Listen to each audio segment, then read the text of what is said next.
Online trading के नाम पर 80 करोड़ रुपए की साइबर ठगी का खुलासा, 2 आरोपी गिरफ्तार। जनवरी 2026 में थाना नौबस्ता पर वादी से ऑनलाइन ट्रेडिंग के नाम पर 12,82,000 रुपए की साइबर ठगी के संबंध में धारा 66 टी एक्ट के तहत एफआईआर दर्ज हुई।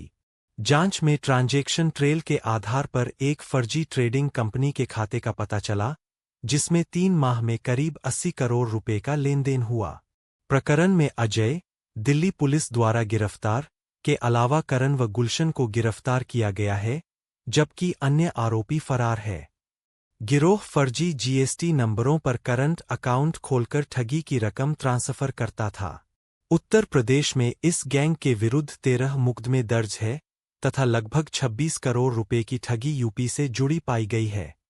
अब तक 13.5 लाख रुपए की धनराशि फ्रीज कराई गई है।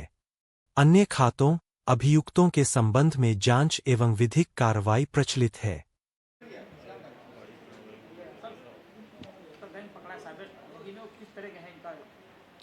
जनवरी में नौबस्ता थाने में एक एफआईआर पंजीकृत होती है 66 डी आईटी एक्ट के अंतर्गत। एक अमित राठौर है, उनके 12,82,000 का उनके साथ साइबर फ्रॉड होता है ट्रेडिंग के रूप में, और इन्वेस्टमेंट के लिए उनको एक लिंक भेजा गया था और उस एक प्लेटफॉर्म पर उनसे उनके इन्वेस्टमेंट कराया गया था, और बाद में जो है वो बंद हो गया उनका, और लिंक बंद हो गया।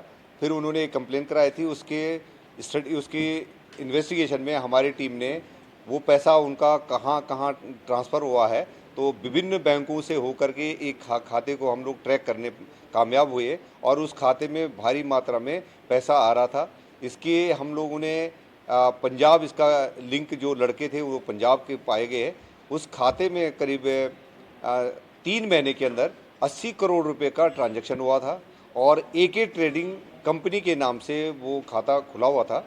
उसका एक अजय है, उसको दिल्ली पुलिस के द्वारा अरेस्ट कर दिया गया है। 2 लोगों को, करण और गुलशन को, हमारी टीम ने अरेस्ट करा है। कुछ लोग अभी इसके फरार हैं। इनके पास से काफ़ी कागजात मिले हैं, काफ़ी डिटेल में कई फर्मों के डिटेल मिले हैं, बैंक के चेक्स मिले हैं, और ये पंजाब के रहने वाले, कुछ इंटरनेशनल कॉलिंग का इनका पता लगा। और उत्तर प्रदेश में इस गैंग के खिलाफ 13 एफआईआर पंजीकृत हैं। उत्तर प्रदेश से ही 26 करोड़ रुपए का साइबर ठगी इस अकाउंट में हुई है, और टोटल मिलाकर के 80 करोड़ का 3 महीने का हम लोग जो स्टडी करी है उसकी ठगी हुई है। ये जो दोनों लड़के हैं, ये एक बीए का फर्स्ट ईयर का है और दूसरा बीए कंप्लीट कर चुका है। इनका एक ऑटो पार्ट का काम करता है और एक बिजली मिस्त्री का काम करता है, और अजय के बारे में इन्होंने बताया है वो मोची का काम करता है।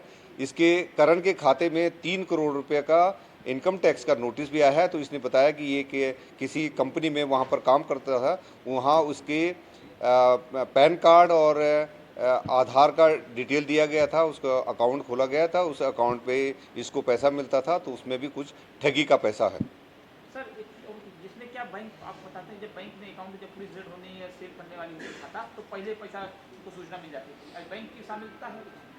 करण ने अपनी पूछताछ में ये बताया है कि जब हमने इनसे पूछा कि भारी मात्रा में पैसा निकाला गया है, ये मुख्यतः करंट अकाउंट में पैसा लेते थे। जो करंट अकाउंट होते थे ये फर्जी जीएसटी नंबर पर खुले हुए होते थे, फर्जी फर्म के नाम से खुला होता है, और उसमें पैसा ले करके इनका ये कहना है कि जो बैंक से हमें कुछ हिंट मिल जाती थी कि आपका होल्ड लगने वाला है, इसलिए हम तुरंत उसमें भारी मात्रा में पैसा विड्रॉल कर देते थे। अब कुछ लोगों का नाम सामने आ रहा है, उनसे लोगों से हम लोग बातचीत करेंगे, और यदि अगर उनकी इसमें संलिप्तता पाई जाएगी तो उनके खिलाफ भी कार्रवाई की जाएगी। ये हमारे पड़ोसी राज्यों की, पड़ोसी कंट्रीज़ के इनमें कुछ नंबर हैं, तो उन पे इनकी बातचीत होने का हमें प्रमाण मिल रहा है। और ये जो डिजिटल अरेस्ट कराना और ड्रग्स से जुड़ा होना, और जो मोबाइल ऐप का, बेटिंग का, हर प्रकार का क्राइम इसमें परिलक्षित हो रहा है, तो उसकी डिटेल इंक्वायरी की जा रही है। कितना फीस किया?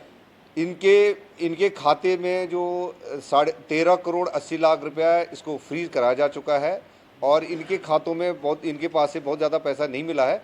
लेकिन जो इनकी ट्रेस अभी और खातों का हमें डिटेल मिल रहा है। इनके पास एक लड़के के पास 2 अपने सेविंग अकाउंट, एक के पास 4 अपने सेविंग अकाउंट और उसके पत्नी के नाम 2 सेविंग अकाउंट्स हैं। इन्होंने पंजाब से आने के बाद